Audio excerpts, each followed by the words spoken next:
Assalomu alaykum guys. Bugungi videoda Cambridge 14 dan Passage 1 Sentence Completion savollarini ko'rib chiqamiz va bizda bugungi videoda shu 1-2 savollarga javob berishga harakat qilamiz. Xo'p, bizning topigimiz The Importance of Children's Play, ya'ni bolalarning o'ynashining muhimligi. Xo'p, birinchi navbatda savollarimizga, ya'ni asosiy keywordlarga, taylarga haylatga olamiz va biz birinchi savolimizda Magical Kingdom va Help Develop so'zlarni haylatga oldim.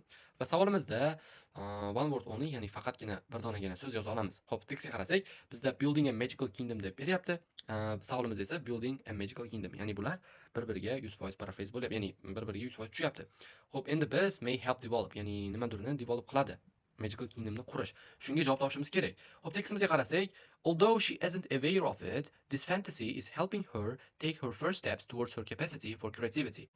Xo'p, shunda javobimiz may help develop creativity bo'ladi. Xo'p, endi ikkinchi savolimizga fokus qarasak, ikkinchi savolimizda board games involve something and turn taking, ya'ni o'rin almashish va nimadirni board gamelar o'z ichiga oladi. Xo'p, endi tekstimizga qaraymiz. Later on, when they tire of this and settle down with a board game, she's learning about the need to follow rules and take turns with a partner. Ya'ni nima deyapti?